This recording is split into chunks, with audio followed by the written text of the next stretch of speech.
DNVR Avalanche podcast presented by DraftKings Sportsbook. Use code DNVR when we sign up for a new account to get amazing odds boosts every single day. Megan Rudo and the Bet Master himself back on the show. I'm back. Blaze is back.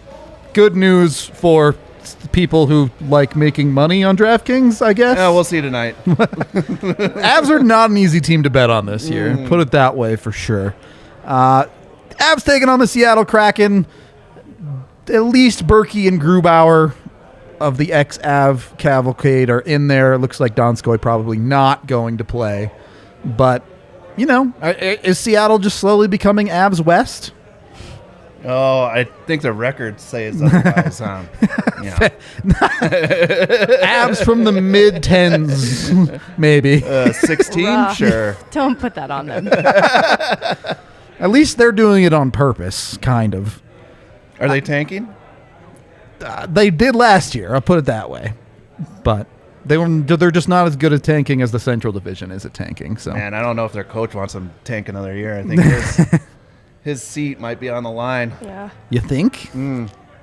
Okay. Yahir's like tripping out with those cameras. He's like swapping angles all over the place. Yeah, I got to keep up with him and make sure you're looking in each camera. Yeah. Camera 2, now camera 3.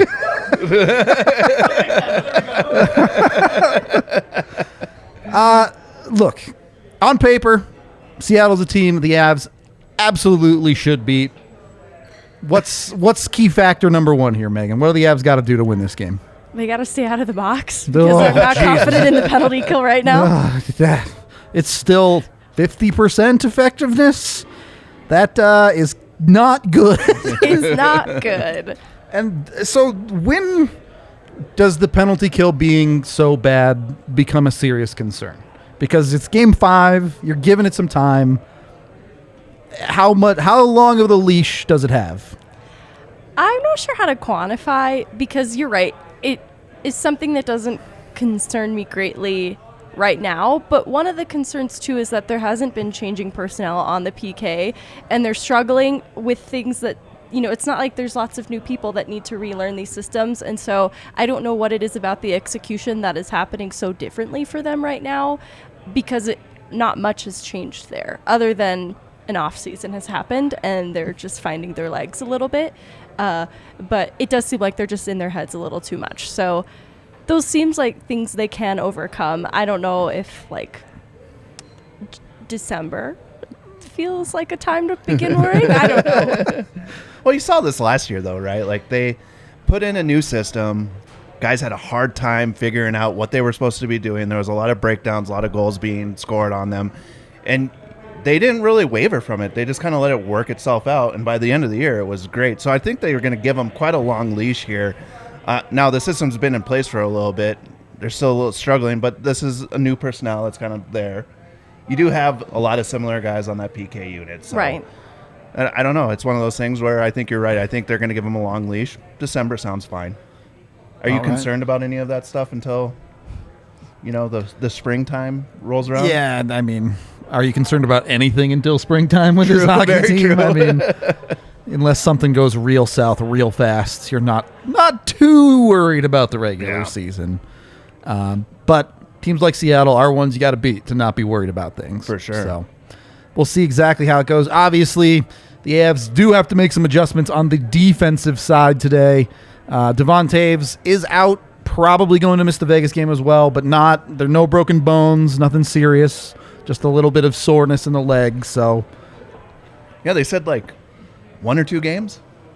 That's what they're thinking? yep.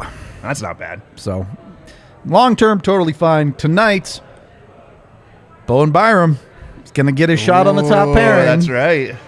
Is it time for the Bo show, or are we tempering expectations? Oh, no, it's time for a Bo show. I mean, honestly, what heightened some of this, too, is when Toews left in the middle of the last game, the broadcast announced it, and so a lot of people were put on Toews' watch. And during that period, though, they had Byram and Makar on the ice for a little bit there. So, I feel like where we normally see the D bust out offensively has been a little slower and less visible to start, and I think we saw that at the beginning of last season. So there's no better time for a player like Bo, who is on the brink of busting out offensively, to be on a top pair with someone like Makar. I imagine it feels pretty good to play next to someone as good as Kale. I'll put it that way. I mean, is it Batman and Robin? Is that top line now? I feel like calling Bo Robin is like a disservice to Bo almost. I mean, Robin's a badass, though. What's wrong with Robin? It can be Batman and like Batman Zero or whatever. Darkwing. Yeah, Darkwing. There you go. Here for it. Is it Nightwing or Darkwing? It's Nightwing. No, Bo, he can be Darkwing Duck. It's fun. Darkwing Duck. He's Donald the Duck. Either way, excited to see maybe a glimpse into what the future could hold for the Avs D on that front. On the other Unless side, the cap goes up quite a bit. well, you can always dream, right? But Yeah. we've had this conversation before. It's probably going to be Mikko or Toews. Oh, true. So I'm keeping Mikko. Yeah. Good call. The bottom half of this defense, though, looks like they're going with Curtis McDermott as the 6D. Most people probably that aren't that concerned about it. On this pod, it's kind of like worst fears realized, as Curtis McDermott actually playing defense is terrifying. One, is Jacob McDonald going to play hockey this year? So, honestly, if he was fully healthy, which was a bit of news to me, given in practice he has been practicing as though he's been fully healthy and traveling as if he's been ready to go. Yep. So learning that he wasn't at 100% the other day was a little bit news to me, but if he was 100%, I guarantee he would be playing tonight instead. So it says he's probably close, but he must not quite be there. So definitely a bit of concern on that bottom pairing. But, I mean, McDermott's been at every optional skate and has been at every practice, putting in work. So it's not like he's appeared out of nowhere. I just felt so much more comfortable with him at forward. Is there any concern about time on ice here? Because just being realistic, they're probably going to play McDermott like 8 minutes tonight. You're looking at 24, 25 plus for Kale. Is it early enough in the season that you're full send, or are you saying, be a little careful here? I mean, I think when you're playing against the Kraken, maybe you can do this type of stuff. Like, they don't have a lot of offensive weapons, so Yeah. I think that you're kind of looking at it as, you can kind of stretch out those minutes for your top pairing. The only concern here, though, is that you're playing on a back-to-back, right? And this is the start of that back-to-back. You go and play Vegas tomorrow night. Does that show up tomorrow night if you don't give McDermott all that time that he needs? He needs to go 10-plus easily. If you're playing Kale that much, are you just throwing tomorrow night? Right. I mean, into the that's bin? what the Avs Yeah. usually do, right? Like, they just kind of go that second half. It's like, whatever. If we get a point out of it, we get a point out of it. Fair enough. Didn't work last time, which Nope. was not surprising, but we'll see how it goes. Did you watch a Calgary game last night, by the way? I did not catch the Calgary. I was watching Vancouver blow another game instead. Calgary played Buffalo. They lost. Well, that's hockey, baby. I mean, Buffalo's good this year, though. Are they, though? They are. They're always good in October. Sure. I think they've got a lot of young stars. There's no, here's some wood here. They got a lot of young stars, and they're doing awesome. They're skating hard. They're a fast team this year. Look, I'm an Alex Tuck fan, but I don't know. It's Buffalo. It's Buffalo. We'll see. It is Buffalo. It's changing. Going through the rest of the lineup, obviously Dryden Hunt coming in off of waivers. I talked about him a little bit the other day on a YouTube video. Quick 3 minutes if you want to go check that out. But I'm curious y'all's thoughts on Hunt and if he'll actually have any impact. Well, I hope so defensively, because I feel like that is an area that the team is going to need every advantage that they could get. And I feel like, too, I don't want to make this anti-Sedlak either, but I feel like there was expectation on the role they wanted Sedlak to fill on the fourth line.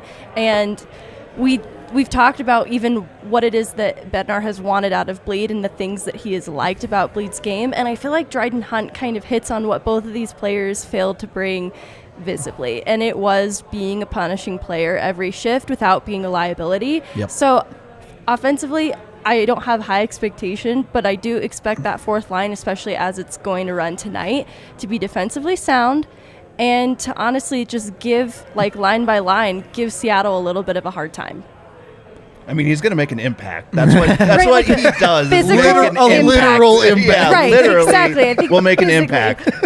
That's But the you're whole- right. I mean, like, Bednar wants responsible guys, especially out of your third, fourth line. You always want that responsible role, defense first type of guys, and they just weren't getting it. So that's where things are going to change, I think, here with him being in that lineup. I mean, look, if the bar of the guy you're replacing is Sedlak, don't make the big mistake. Yeah. Because the reason Sedlak is waived and now playing for Philly, he played okay, or rather wasn't very noticeable in any bad ways, except for on the penalty kill. huge, one gigantic breakdown that cost the Avs a goal, and it happened twice to him. Do you think when he went on waivers, Torts was just rubbing his hands together, just like, oh my God, I'm getting him back? Because, like, he was a huge part of what they did Torts' for time Columbus. in Columbus, yeah. Columbus.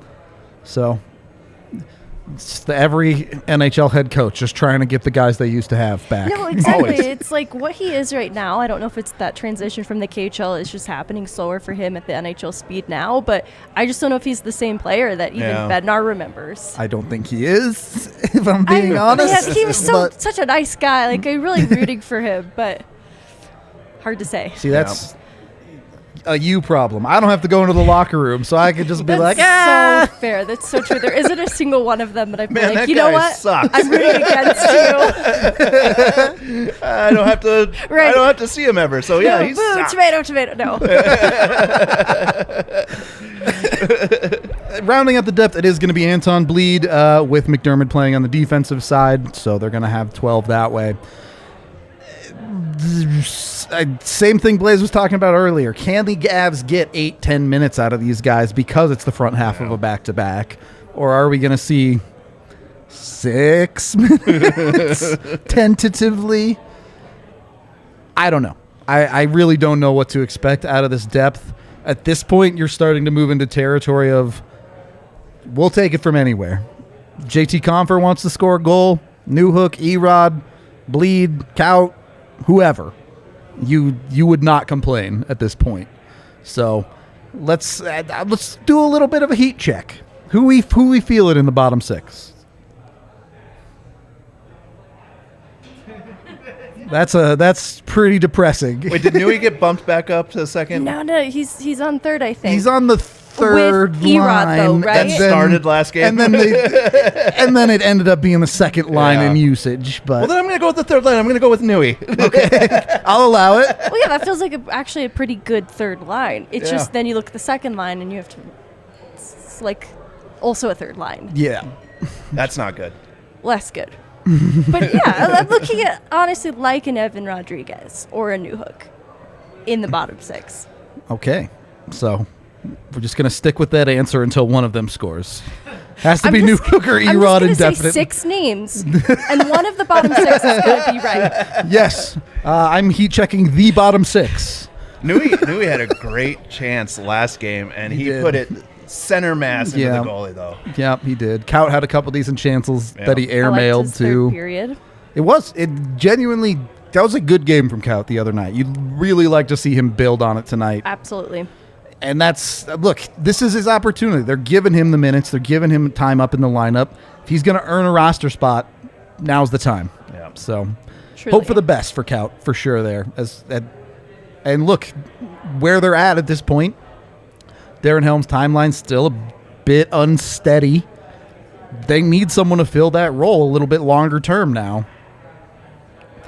And your other options are Bleed and Dryden Hunt. So I think we're like, is Jason Megna the answer? no.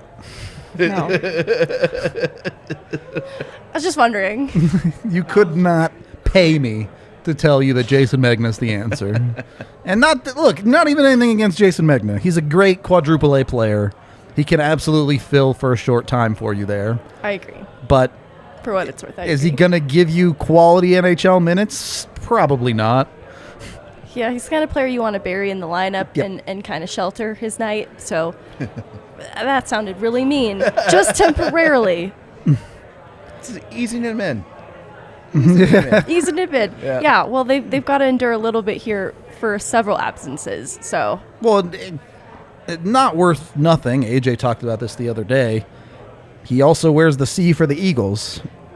Kind of a weird guy to pull away from that Eagles team. I know, I'm just looking at tonight, even, home openers for the Eagles tonight, and I don't know if you saw the forward groups from the line rushes this morning, but it's I saw your tweet, weird group down there. It's going to be an adventure. It's going to be an adventure, but there's a lot of opportunity for Up, Ben down Myers. Yeah. Up, down there. Up the road, down the ranks. Yeah, I mean, it's funny. This happens every year where you get 5 games in and all of a sudden the rosters are in flux because of injuries or whatever. But every time it's still like, oh, okay, so this is happening now. Guess we'll just have to deal with it. But really, at the end of the day, you continue to look at the top of this Avalanche lineup and you go, yeah, they should just be better than Seattle. Yeah. You expect the big guns to come out and take care of business. So it looks like Georgiev is in net. Trying to peek.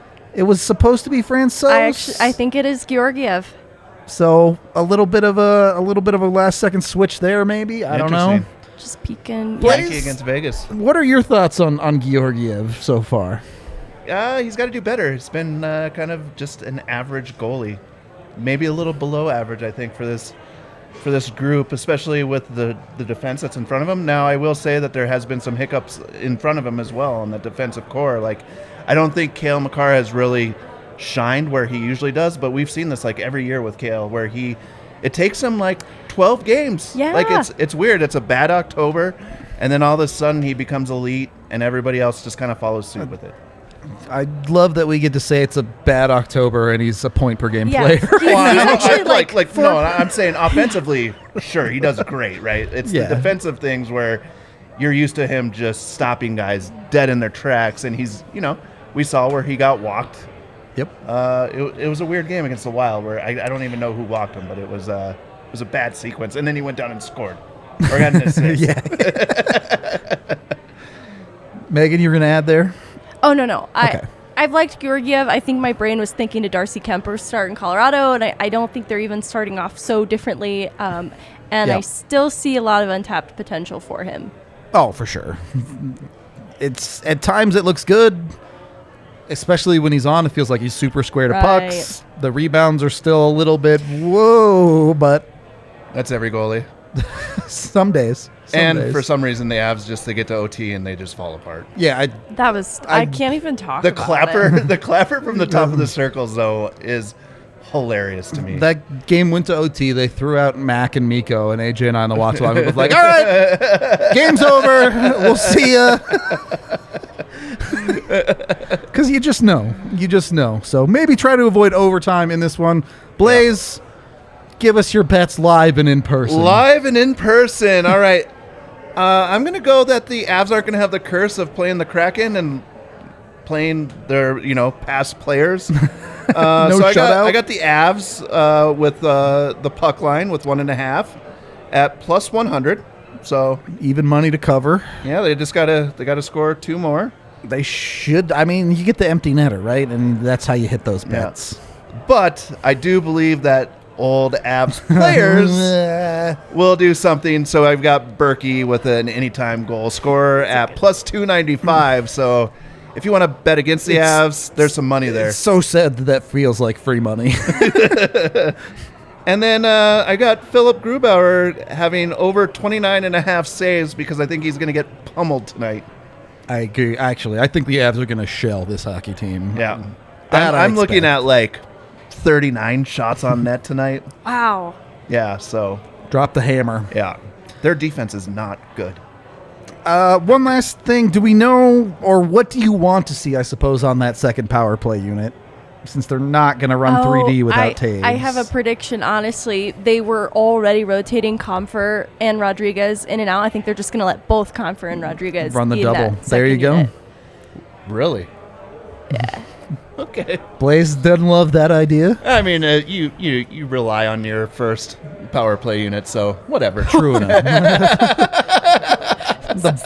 the backhand on that statement. Oh, my goodness.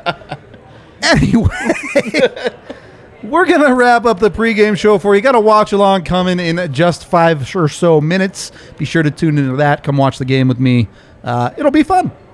Other than that, we will talk to you after the game. Until then, we'll see you on the next one.